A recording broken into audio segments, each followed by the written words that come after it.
جناب ذرا جی بلاول بھٹو صاحب جو ہیں انہوں نے آج ایک تجویز پیش کیا ہے مظفر آباد میں ٹروتھ اینڈ ریکنسیلیشن. وہ کہہ رہے ہیں جی کہ یہ جو آزاد کشمیر میں ایک سیاسی بحران چل رہا ہے اس کا راستہ انہوں نے تجویز کیا. ذرا دیکھیے وہ کیا کہہ رہے ہیں. آزاد کشمیر میں پچھلے مہینے سے اب صورتحال ہے وہ بہت پریشان کن ہے.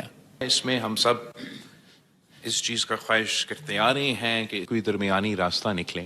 Pakistan Peoples Party therefore proposes the establishment of a truth and reconciliation commission. میں نے ڈار صاحب سے بھی بات کیا ہے اور انہوں نے بھی مجھے یقین دلائی ہے کہ وہ وزیر اعظم صاحب سے بات کر کے میرے اس تجویز کے بارے میں he will get back to me. اور اس پر مولانا فضل الرحمان صاحب نے بھی اس معاملے پہ بلاول صاحب سے بات کی اور ان کا کیا بیان ہے ذرا وہ سن لیتے ہیں. عوامی ایکشن کمیٹی نے مجھے ثالثی کا کردار ادا کرنے کے لیے کہا. آج میری گفتگو جناب بلاول بھٹو زرداری سے ہوئی ہے. وہ مظفر آباد میں ہیں. ان کو بھی حکومت سے بات کرنے کے لیے کچھ مہلت چاہیے. اس موقع پر میں عوامی ایکشن کمیٹی سے ایک بار پھر یہ اپیل کروں گا کہ وہ فی الحال کسی بھی اگلے اقدام سے گریز کریں اور چند روز مہلت دیں تاکہ اگر اس حوالے سے کوئی کوشش ہو رہی ہے تو پیش رفت ہو سکے. اب یہاں پہ عقیل ملک صاحب یہ جو اب مولانا صاحب کی سٹیٹمنٹ ہے بلاول صاحب سے بات بھی کریں یہاں پر تو آپ کو کوئی اعتراض نہیں ہے؟ نہیں ہمیں اس پہ کوئی اعتراض نہیں ہے لیکن ایک چیز ضرور ہے کہ کیا اسٹیٹ نیگوشیٹ کر رہی ہے یا اسٹیٹ بات کر رہی ہے. دی آنسر از نو. یہ ایک فیس سیونگ اٹیمپٹ کی جا رہی ہے جیک کی طرف سے اور وہ اٹرلی فیل ہوئے ہیں ساری چیز میں. مطلب آپ یہ دیکھیں کہ ڈیمانڈز کیا تھیں. 38 ڈیمانڈ سے 35 مان لی گئیں. اگر یہ کہتے ہیں میں بالکل اس بات سے اتفاق کرتا ہوں. ٹروتھ اینڈ ریکنسیلیشن بالکل کمیشن بننا چاہیے تاکہ پتہ چلے عوام کو بھی کہ جو بات بجلی سے بہتر سروسز سے انٹرنیٹ سے برج سے آٹے سے روٹی سے بجلی سے جو سارا کام شروع ہوا اس میں پھر 12 سیٹیں آئی. آپ ابھی ایک state minister for law and justice کی حیثیت سے یہ کہہ رہے ہیں کہ راولہ کوٹ میں یا آزاد کشمیر کے کسی بھی حصے میں اسٹیٹ جو ہے وہ اس ایکشن کمیٹی سے مذاکرات بالکل بھی نہیں کر رہی. اور آئی ڈونٹ نو وائی. اگر کوئی سیاستدان ان سے کر رہا ہے تو وہ اپنی کاسٹ پہ کر رہا ہے, وہ اپنے تئیں کر رہا ہے. اسٹیٹ کی طرف سے نہ تو کوئی کسی قسم کی مذاکرات ہیں, نہ کسی قسم کی کوئی کنسیشنز ہیں, نہ کسی قسم کی کوئی انگیجمنٹ ہے. الیکشن شیڈول آپ کو پتہ ہے آلریڈی آ چکا ہے. 27 کو الیکشنز ہیں. اگر گراؤنڈ ریالٹیز کو دیکھتے ہوئے جو سپورٹ جیک کے پاس اب نہیں ہے, جو ایک کلعدم تنظیم ہے, اب وہ اگر اپنا منہ چھپاتے ہوئے پھر رہی ہے اور گراؤنڈ پہ کوئی سپورٹ حاصل نہیں ہے تو پھر وہ یہ اس گار میں یا وہ اس طرح لبادہ اوڑھ لیں, وہ کہیں کہ ہم انگیج کر رہے ہیں. بھائی کس کے ساتھ انگیج کر رہے ہیں؟ کون آپ کو کنسیشنز دے رہا ہے یا کون کہہ رہا ہے کہ آپ ملتوی کریں اور آپ ملتوی کرنے کے لیے بھی تیار بیٹھے ہیں؟ تو یہ صرف اور صرف ایک اٹیمپٹ ہے کہ ہم نہیں اپنا وہ یہ کہہ رہے ہیں جی کہ ہم سے جن لوگوں نے بات کی ہے ظاہری بات ہے پیپلز پارٹی کے لوگ ہیں اس میں بنیادی طور پہ, تو انہوں نے ہم سے کہا کہ لانگ مارچ آپ ملتوی کر دیں. تو ہم نے 21 جولائی تک لانگ مارچ ملتوی کیا ہے. اگر ہمارے مطالبات نہ مانیں گے تو 22 جولائی کو ہم پھر لانگ مارچ کریں گے مظفر آباد کی طرف. 27 کو الیکشن ہے. میر صاحب میں بھی ادھر ہی ہوں, آپ بھی ادھر ہی ہیں. ایک اور شو رکھ لیجئے گا. کسی قسم کی کوئی انگیجمنٹ نہیں ہو رہی. اچھا بس ٹھیک ہے, میں نے آپ کو بالکل کلیئرٹی کے ساتھ بتایا. اچھا ہو گیا نا, آپ نے وضاحت کر دی. اچھا کامران مرزا صاحب, جو مولانا صاحب کی اور بلاول صاحب کی بات چیت ہو رہی ہے, یہ ان کی آپس میں بات چیت ہو رہی ہے یا بلاول صاحب کے ذریعے حکومت سے بھی کوئی؟ یہ ایسا ہے کہ رات کو انسیڈنٹلی میں بیٹھا ہوا تھا جس وقت مولانا کی اور بلاول صاحب کی بات ہوئی ہے, اور بلاول صاحب نے یہ کہا تھا کہ میں حکومت کو ان کے ساتھ بات چیت کر کے, اور صرف بلاول صاحب سے بات نہیں ہوئی ہے کیونکہ کافی ایک مہینے سے یہ معاملہ چل رہا ہے اور مولانا اس معاملے میں تقریباً مہینے سے انوالو ہیں, اور تقریباً ہر جگہ پہ ان سے بھی, جس وقت پرائم منسٹر گئے ہوئے تھے, جنیوا گئے ہوئے تھے اور بعد میں استنبول میں تھے, ان سے بھی بات کسی منسٹر کو کہا تھا کہ میسج کریں, انہوں نے کہا استنبول میں بات نہیں ہو رہی.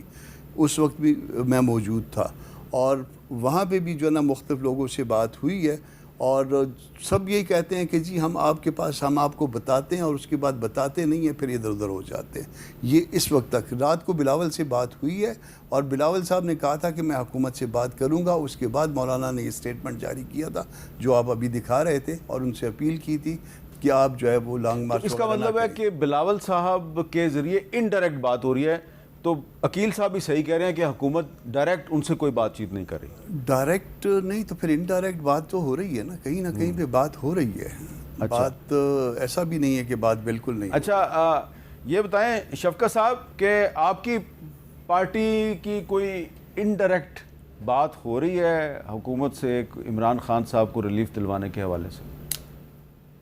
دیکھیں جی یہ حکومت ہر درمی پہ اتری ہوئی ہے ہر معاملے میں. آپ یہ کشمیر کا معاملہ ہی دیکھ لیں کہ ابھی میں مولانا فضل الرحمان صاحب کی ویڈیو دیکھ رہا تھا، انہوں نے ریکویسٹ کی ہے مظاہرین سے کہ آپ اس کو ڈیلے کریں اور ہمیں ٹائم دیں، ہم بات کر رہے ہیں حکومت سے اور اپنا بلاول بھٹو زرداری صاحب کے ذریعے کر رہے ہیں. وہ ایک حکومت کا حصہ ہیں، وہ حکومت میں بیٹھے ہوئے ہیں، تو کوئی میرا خیال ہے کہ اگر وہ یہ بات کر رہے ہیں تو اس بات کو ویٹیج دینا چاہیے تھا. اور حکومت کو یہ سرگرمی پہ کشمیر کے معاملے میں اتری ہوئی ہے، یہ بہت بڑا نقصان اس قوم کا اور پاکستان کا اور کشمیر کا کر رہے ہیں. باقی پاکستان تحریک انصاف مذاکرات کے لیے بالکل تیار ہے. ہم نے ان کا یہ جھوٹ جو ہے اس کو بے نقاب کر دیا ہے بری طرح. ایک ہی بات یہ کرتے تھے جی ہم تو مذاکرات کے لیے تیار ہیں، ہم سے کرتے نہیں.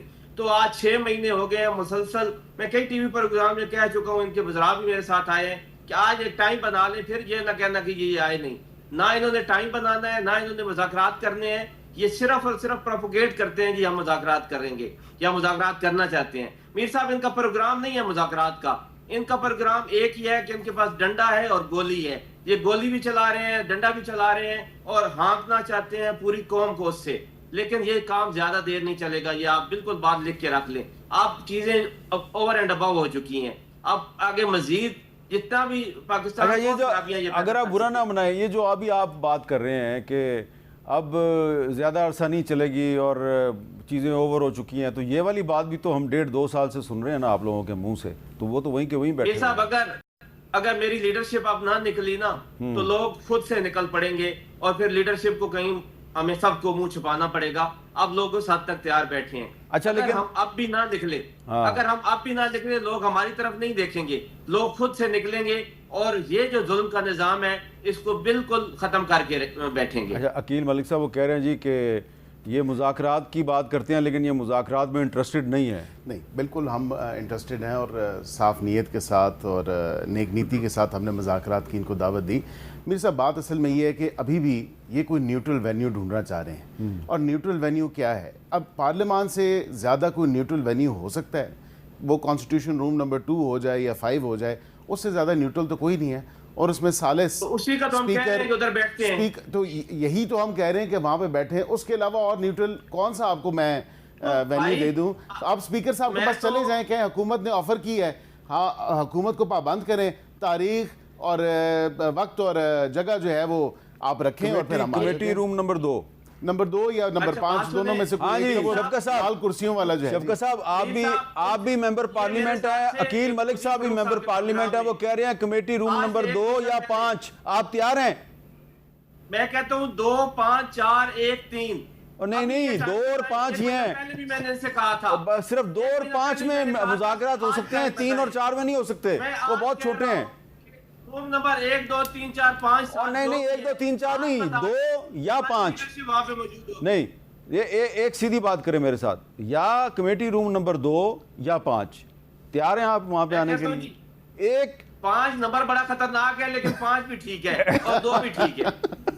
کیوں خطرناک ہے 5؟ کیوں خطرناک ہے کہ وہاں پر آپ کی لیڈرشپ جو ہے وہ ساری بیٹھ کر 26ویں اور 27ویں ترمیم پر مان گئی تھی اور باہر نکل کے کہا کہ نہیں جی ہم نہیں مانتے. یہ وہی والا 5 نمبر ہے نا، وہی 5 نمبر ہے. وہی کمرہ ہے.